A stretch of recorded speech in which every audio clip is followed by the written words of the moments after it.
네, 안녕하세요. 오늘은 수학기 마지막 지금 이제 와인 공장 보낼 파지들 달려있는 거 이제 정리를 하러 왔습니다. 예, 다리나무가 이제 드디어 이제 낙엽기가 들어갔어요. 낙엽기. 예, 가을이고요. 예, 이제 수학이 끝나고 나면 이렇게 이때 이제 관수를 해서 예, 축축한 상황이에요. 축축한데 양분 저장하느라고 가지들이 이렇게 예, 빵빵해집니다. 빵빵해지고 낙엽이 이렇게 예, 노랗게 오기 시작해요. 지금 남아있는 열매들은 거의 대부분 다 후숙이 들어가서 여기 숙성돼가지고 다 전부 다 말랑말랑합니다. 이런 것들은 이제, 지금 따가지고 후숙실 들어갔다가, 며칠 있다 저 정도 좀 넣어놨다가, 예, 와이너리로 전부 나갈 겁니다. 요것들을 따가지고, 지금 이제 남아있는 것들 정리를 하면은 한 150kg에서 200kg 정도가 나올 거예요. 그래서 이제 최대한 따가지고 예, 와인 공장으로 갈 겁니다. 그래서 올해도 역시 블렌딩 할 건데 이게 수율이 없어요. 물이 안 나오기 때문에 물이 안 나와요. 물이 안 나오기 때문에 포도랑 약간 섞어야 돼요. 포도 과즙을 이용해서 저희는 담았거든요. 계속. 그래서 작년에는 이제 예, 이렇게 막 물르네요. 물러가지고 음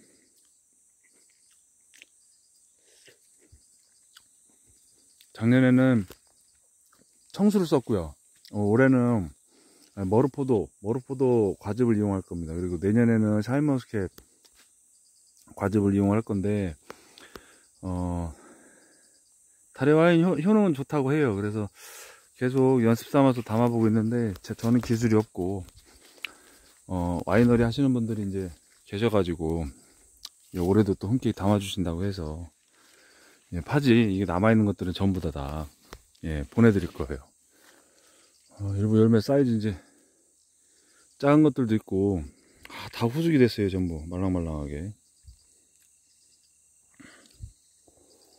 네. 가을 관수는 제가 분명히 해야 된다고 얘기를 했는데 관수량에 대해서는 사실 어떻게 딱히 일률적으로 말씀을 드릴 수가 없어요.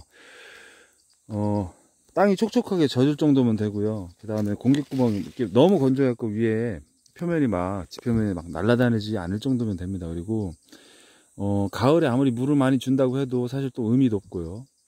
그렇다고 해서 뭐 뿌리가 썩거나 이런 일은 없습니다. 왜냐하면 고온인기가 아니기 때문에 예, 땅 밑에 환경이 지금 서늘하고 시원하잖아요. 그래서 아침 저녁으로 이제 냉장고와 비슷한 온도로 유지하기 때문에 뿌리가 썩는다거나 이런 일은 없어요. 근데 이제 물을 줘야 된다고 하는 이유는 예, 그래도 끝까지 얘네가 양분 저장을 할 때 조금씩 젖어 있어야 습도가 어느 정도 유지가 되어야 한다는 거. 그리고 지금 원래 가전정 이 큰 나무들도 지금 낙엽기가 이렇게 시작이 되면 이제부터는 전정을 해도 됩니다. 낙엽기 시작이 돼서 노랗게 이렇게 막 낙엽이 지면 가전정을 해도 상관이 없어요. 이제부터는 눈이 나오지 않습니다. 그래서 아마 시간 나면은 이제 저도 와서 또 자를 건데요. 다음 주 보통은 사실 가을 이렇게 낙엽기가 지나고 나면 가전정 바로 들어가도 돼요. 어차피 수액도 안 나오고 상처가 아무는 속도가 더 빨라서 좋은데 그럼 왜 1월 달에 전정을 하느냐. 1월 달에는 당연히 이제 삽수를 채취하면서 다음에 번식이나 또는 삽수를 채취하면서 하기 때문에 예, 1월 달에 하는 거예요. 가장 이제 2월 달은 너무 위험하고 2월 달은 수액이 튀어나올 수 있어가지고 안 되고 1월 달은 삽수를 채취해서 오랫동안 보관이 또 가능하고 양분이 가장 이제 많이 저장돼 있을 시기도 하고 뿌리도 아예 절대 움직이지 않고 가을에 만약에 삽수 채취를 했다 그러면 내년 4월이나 5월 달까지 이 삽수를 보관하기가 굉장히 어렵습니다. 예, 중간에 이제 곰팡이가 필 수도 있고 또 이제 보관이 잘못됐다고 하면은 말라 들어가서 눈이 싹 트지가 않고 그래서 이제 최소 3개월에서 4개월 정도 보관 기간을 갖는데 그 기간을 최대한 늘려서 잡기 위해서 1월 달에 추운 기간에 일률적으로 삽채취를 하면서 전정을 하는 거예요. 지금 이제 낙엽기가 이렇게 시작이 되면 지금 해도 전정을 해도 된다는 거. 예. 그래서 이제 번식과 관계없이 일률적으로 하시는 분들은 그냥 하셔도 됩니다. 하셔도 되고, 이제 나는 번식도 시켜야 되고, 또 이제 겨울에 일괄해서 진짜 한 번에 다 일을 처리하겠다. 그러면은 이제, 예, 그렇게 하셔도 됩니다. 예, 막판까지 이렇게 남아있는 친구들이 있긴 있는데, 예, 열매 상태가 좋지 않습니다. 당연히 이럴 수밖에 없어요. 점점 이제 갈수록, 예, 초반에는 괜찮았지만 중후반부로 가면 열매 상태가 안 좋아지는 건 맞거든요. 표면 자체가 이렇게 그을음이 오게 돼 있어요. 항상.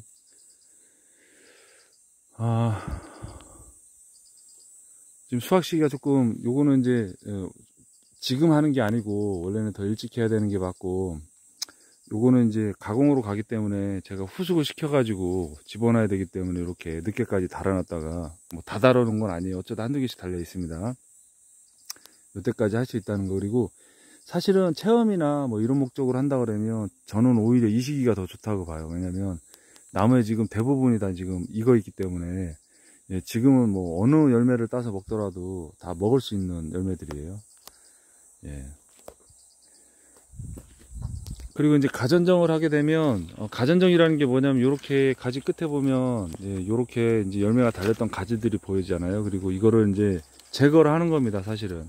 예, 완전히 제거를 할 수도 있고, 이제 이 원래 본체 내가 써야 될 가지에 영양분들이 더 많이 들어가게 하기 위해서, 예, 필요 없는 가지들, 요거는 이제 신초예요. 신초, 올해 나온 새로 나온 신초, 제가 내년에 쓸 거. 요건 썼던 가지, 이것도 묵은 가지네요. 요건 묵은 가지. 이렇게 해서 이제 구별이 되는데, 신초는 제가 쓸 거니까 놔둬야 되고, 묵은 가지는 제거해도 되고, 자리 배치를 하게 되면 내년에 재활용을 해도 되고, 이 품종은 재활용이 된다고 제가 말씀을 드렸어요. 재활용이 어떻게 되냐면, 지금 여기까지 열매가 나왔네요. 그럼 요 밑에 있는 눈이나 요거, 그 다음에 또 여기 눈이 하나 더 있죠. 그리고 여기 밑에 하나 더 있어요. 그러면 눈이 하나, 둘, 세 개, 요렇게 세 개가 있잖아요. 그럼 여기서 잘라주면 눈 세 개가 나오는 거, 눈 세 개가 살아있는 거고, 내년에 여기 세 개에서 다 나올 거예요. 근데 이러면 너무 복잡합니다. 그래서 어디를 자르냐면 여기를 자를 거예요. 여기. 그럼 눈이 두 개만 남네요. 하나, 두 개. 여기를 자르면 하나, 둘, 세 개고, 이렇게. 그래서 눈 두 개만 남기고 잘라주는 거예요. 그러면 내년에도 얘를 쓸 수가 있어요. 그런데 지금 개수가 너무 많아요. 이렇게 너무 오밀조밀하게 촘촘하게 있잖아요. 그러니까 여기 하나 남기고, 요거는 제거하고, 요거 하나 남기고, 이런 식으로 해서 일정 간격 배치를 한 다음에 재활용이 가능합니다. 재활용을 하게 되면, 매번 말씀드리는데, 이제 재활용과 관련해서 궁금하신 점들이 많으신 것 같아요. 그래서 많이들 얘기를 하시더라고요.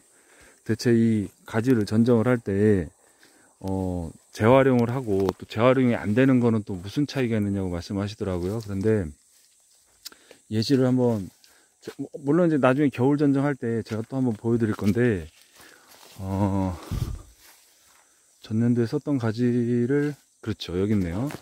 자, 전년도에 썼던 가지예요. 이게 제가 작년도에 써가지고 여기를 잘라놨잖아요. 그리고 그 다음에 위에서 둔을 남기라고 그래서 둔을 남겼어요. 둔을 남겨가지고 여기도 열매를 달고, 여기도 열매를 달았던. 여기 이제 제가 올해 잘못해가지고 실수해서 이렇게 눈이 죽었어요. 뭐냐면 이제 요거는 이제 날라간 거예요, 날라간 거. 그런데 어쨌든 이렇게 나오거든요. 여기를 보면, 예, 이렇게 열매가 달려 있죠. 전년도 가지, 썼던 가지를 위에 잘라주고 눈 두 개를 놔둬서 여기서 열매를 뽑은 거예요. 근데 이제 보통 품종마다 다른데, 수세가 왕성한 나무들은 이렇게 재활용을 해도 꽃을 물고 나오는 개수가 15개에서 18개, 최대 21개까지 물고 나오는 품종들이 있어요. 그런데 수세가 좋지 않다고 하면은, 예, 꽃을 3개에서 6개, 많아봐야 9개까지만 물고 나오는 애들이 있을 거예요. 그런 이제 이 재활용을 했을 때는 이 결과지가 단과지 형태로 나온다는 거. 그런데 얘는, 이런 수세가 좋은 품종들은 단과지가 아니라 장과지에 거의 준해서 나와요. 그래서 자리 배치를 다시 한 번 더 하고 그 다음에 또 똑같이 써도, 예, 마찬가지로 유지가 됩니다. 저는 이거를 어떻게 보냐면, 지금 이렇게 새로 나오는 가지들의 요 가지 눈 있죠, 눈들이 다 이 조직이 형성이 되더라고요. 그래서 이제 처음에는 이게 될까 안 될까 고민을 많이 했었는데, 나중에는 계속해서 해보니까 됩니다. 돼서 다만 이거죠. 이제 올해는, 그러면 여기 지금 땄으니까, 자, 열매를 제거하고요. 올해는 이제 이 눈에서 이제 그러면 이걸 다시 또 재활용한다 그러면 요거는 제거할 거고요. 요거는 제거하고, 여기는 여기서 한 눈, 두 눈이 남아있죠. 그럼 여기서 잘라줄 겁니다. 그러면 가지는 조금 더 길어지고, 눈 여기서 또 출발해서 내년에 또 여기서 열매가 달리겠죠? 네, 달리는데 여기 또 두 가지가 나올 거예요. 이렇게 두 개로. 네, 두 개로 나올 건데, 요 눈하고 요 눈, 지금 두 개가 나올 겁니다. 여기를 잘라주면. 그렇게 해서 요게 점점 더 길어져요. 포도처럼 길어지면 어느 정도 길이가 되면 이 가지 전체를 다시 새로 받아야 됩니다. 새로 배치하는 거는 이제 이 안쪽이죠. 여기 기부, 기부 쪽에서 이제 새로 유도를 해가지고 받으면 되는 거고요. 그렇게 해서 재활용도 되고 자리 배치가 뭐 자기 마음대로 할 수 있는 그런 유리한 점이 있어가지고 저는 이제 처음에는 이렇게 안 했었어요. 처음에는 이렇게 나오는 신초 위주로 배치를 했는데, 신초 위주로 배치하면 좋은 점은 장과지 형태로 나오고 열매가 다소 이쁘게는 나옵니다. 그런데 수확량이 많이 떨어져요. 정말 많이 떨어집니다. 이 신초 위주로 배치를 했을 때에는 재활용이나 이런 걸 하지 않기 때문에 묵은 가지는 무조건 다 배척을 하기 때문에 굉장히 많이 떨어집니다. 수확량이. 수확량 떨어지는 것 때문에 싫어가지고 이런 식으로 배치를 하기 시작했는데 해보니까 뭐 열매 달리는 거나 뭐 열매 개수라든지 그 다음에 열매 크기라든지 별로 그렇게 문제가 없었습니다. 그래서 나무별로 파악을 해야 돼요. 기존에 이제 제가 갖고 있던 토종달에 산에서 갖고 온 것들이나 얘네들은 이게 안 됐습니다. 안 돼가지고 재활용을 해도 딱 요 정도 사이즈로 나와요. 요 정도 높이, 요 정도. 눈을 물고 나오면 하나, 둘, 셋, 뭐, 4개. 그래서 이제 최대 길게 나오면 5개까지, 오텀 센스 같은 경우는 5개까지도 나와요. 그런데 그 이하로 계속 나오기 때문에, 너무 단과지 형태예요. 그리고 단과지가 또 단점이 뭐냐면 위로 솟습니다. 이렇게. 위로 솟아요. 위로 솟는데, 너무 위로 솟아 있으면은 햇빛에 노출이 많아서 열상 피해가 있어요. 위로. 열매 위에 피해가 있습니다. 그래서, 되도록이면은 이런 장과지 형태를 가지고 하단으로 내려와 주는 게 좋습니다. 그리고 지금 이제 낙엽이 이렇게 지는데, 낙엽 지는 현상은 나쁜 게 아니에요. 굉장히 좋은 현상입니다. 다들 이제 낙엽이 막 진다고 그래서 낙엽이 너무 일찍 오는 거 아닌가 이런데, 낙엽 지는 현상이 왜 좋은 현상이냐면 포도도 마찬가지고요. 이렇게 낙엽이 잘 져가지고 잎이 잘 떨어져야 돼요. 그래야 나무가 힘들지 않고, 이 낙엽이 진다는 얘기는 뭐냐면 영양분들을 이 가지가 잘 축적을 하고 있다는 얘기입니다. 오히려 낙엽이 안 지고 시퍼렇게 해가지고 버티는 애들은 더 안 좋은 거예요. 보면 얘네는 아직 등숙이 덜 됐어요. 지금 아직 덜 됐고 잎도 싱싱하죠. 그런데 이쪽에는 보면 다 낙엽이 졌고 가지들이 전부 다 등숙이 완전히 됐어요. 이러면 겨울을 잘 날 수 있고, 이러면 겨울에 위험한 겁니다. 또 질소질을 강하게 줬을 때 7, 8월에 이제 등속이 막 숙성이 들어가는 이 시기에 추비를 막 때려가지고 숙성기가 들어가면 이제 열매가 커지지 않거든요. 커진다 해도 이제 얼마 안 커지는데 욕심을 내가지고 막 비대제라든지 아니면 이제 바닥에 이제 추비라든지, 그래서 질소질이 다소 강한 비료들을 줬을 때는 이렇게 신초 성장을 하면서 질소질이 많기 때문에 열매 숙성도 잘 안 되고요. 그리고 이렇게 영양분이 가지에 저장되는 것보다는 오히려 신초가 더 튀어나가는 성질이 더 강해집니다. 당연히 그럴 수밖에 없고요. 그러면 겨울에 동해를 입기 쉬워요. 다른 나무는 동해가 원래 없는데 질소질을 많이 줬을 경우에, 많이 시비했을 경우에는 동해도 입는다는 거. 포도도 마찬가지고요. 그래서 조절을 해야 됩니다. 그래서 제가 추비는 항상 8월 전에, 7월 달 비대기가 끝날 7월 말이면 이제 7월 25일, 20일, 뭐 8월 뭐 초까지는 이제 비대기라고 한다면, 그때까지 들어가는 이제 거름이나 비료만 있고 그 이후에는 건드리지 않는다. 뭐 일체 방제를 한다든지 뭐 이런 것도 없고, 되도록이면 건드리지 않고 버틴다라는 게 그 이유 때문에 그렇습니다. 그래서 지금 낙엽이 너무 이쁘게 잘 오고 있어가지고 가지가 이렇게 불어요. 이렇게 만져보면 느낌이 다릅니다. 느낌이 불어오는 느낌이 다르고, 그리고 이제 나무들도 저렇게 이제 한 번씩 박피가 되는데, 저거 박피 나중에 시간 날 때 한 번씩 제가 또 벗겨주거든요. 그렇고 올해는 다행히도 이제 박쥐나무 요즘 피해는 없습니다. 그래서 성목들은 그냥 무난하게 넘어갔고요. 그래서 지금 낙엽이 잘 지지 않는다 그러면은 아마 이제 두 가지예요. 질소가 많거나 또는 이제 기후적으로 아직까지는 그 이제 지온이 많이 떨어지지 않았기 때문에, 이게 지온이 떨어지면 이렇게 낙엽기가 시작이 되는 겁니다. 밖의 온도도 물론 중요해요. 밖의 온도도 중요한데 뿌리 활동에 따라서 여기 위에 상황이 막 결정이 되기 때문에 올해는 이제 작년보다도 힘들었어요. 작년보다도 제가 실수한 게 너무 커서. 근데 가끔 이렇게 또 큰 것도 안 딴 게 있네.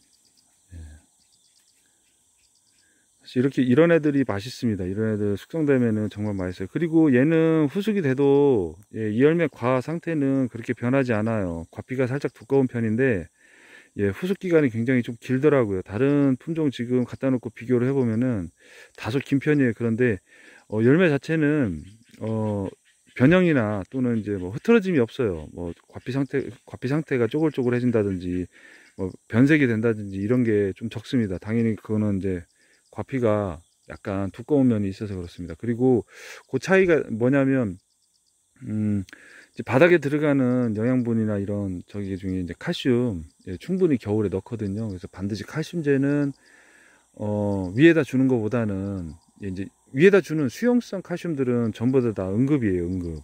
그 단용이라든지 1년만 효과가 있고 그 이후에는 효과가 없는데 겨울에 퇴비를 충분히 살포를 해서 퇴비와 그 다음에 칼슘제를 넣어 가지고 칼슘제라는 게 별거 없습니다.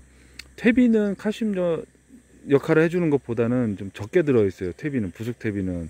그래서 뭘 추가로 주냐면 퇴비를 살포하고 한 달 보름 또는 한 달 정도 이후에 유기질 거름이 들어가요.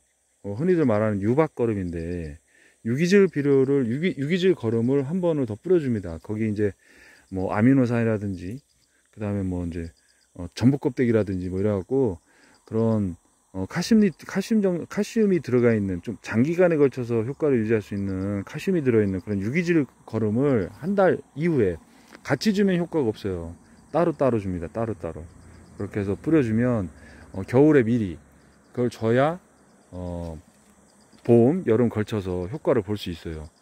근데 막 급하니까 칼슘 줘야지 이러고서 이제 막 칼슘은 또 이걸 튼튼하게 매달릴 수 있게 해주거든요. 요거를. 지금도 얘는 안 떨어집니다. 어떤 일도 잘 안 떨어져요. 웬만해서 안 떨어집니다. 그리고 심지어 여기 이제 등숙이 들어가요. 열매에 매달았던 요 끝부분이죠. 요것도 다 등숙이 들어가는 형태여서 낙과라든지 이런 데서 굉장히 강하고요. 그래서 이제 칼슘도 반드시 겨울에 해야 된다는 거. 지금 이 시기에는 낙엽기가 졌으니까 이제부터는 감사 비료를 해도 됩니다. 감사 거름이죠, 거름. 이제 지금 요렇게 요 상태 정도 된 잎들이 발생을 하고 여기 이제 말라붙어요. 말라붙고 뚝뚝 떨어집니다. 이렇게 저런 식으로 이렇게 쭉 바닥에 노랗게 해가지고 막 떨어지기 시작하는데 떨어지고 나면 아마 다음 주면 10월 10일이면 모든 게 다 끝날 겁니다. 그래서 거름 반드시 해야 되고요. 열매를 다는 애들일수록 거름 양이 많아야 돼요. 포도와 다르게 얘는 거름과 관계없이 꽃을 다 물고 나오거든요. 포도는 그렇지 않습니다. 포도는 거름 양이 너무 세거나 수세가 너무 좋으면 꽃을 물지 않아요. 얘는 그런데 반대예요. 얘는 수세가 좋아야 됩니다. 이렇게 신초 얘네들 지금 눈 이렇게 있잖아요. 얘네가 튀어나오려면 반드시 바닥에 거름이 충분해야, 수분도 충분해야 튀어나오는 겁니다. 아무것도 하지 않고 그냥 자연 상태 그대로 놓으면 꽃 개수가 많이 줄어요. 그건 제가 이제 경험상으로 느낌으로 알고 있거든요. 그래서 반드시 가을이 이제 추비 관리는 좀 있으면 낙엽이 지고 이렇게 완전히 낙엽이 져서 뚝뚝 떨어지고 나면 바닥에 물을 한번 꼭 주시고요. 물 축축하게 줘야 됩니다. 축축하게 주고 그 다음에 이제 거름, 부수태비를 바닥에다 바짝 주는 게 아니고 지금 현재도 보시면 이렇게 넓게 주잖아요. 넓게 들어갑니다. 저는 한 주에 지금 올해 같은 경우는 20kg 한 포 정도가 들어갔는데 올해도 마찬가지입니다. 20kg 한 포 정도 들어가고요. 50포 들어가네요. 여기는 50포. 금액으로 치면은 10만원이네요. 10만원. 한 포 2,000원이죠. 2,200원. 올랐어요. 원래 2,000원이었는데. 한 포씩 들어가고, 그 다음에 이제 유기질, 비료 같은 경우는, 유기질 거름, 유박 같은 경우는 많이 들어가지 않습니다. 지금 이 밭 같은 경우는 3포에서 4포 정도 들어가겠네요. 3포에서 4포 정도. 아주 막 세게 주는 게 아니고, 우리 소금 뿌리듯이 김장할 때 배추에다 소금 뿌리듯이 그렇게 이제 주변에다가 이렇게 뿌려줍니다.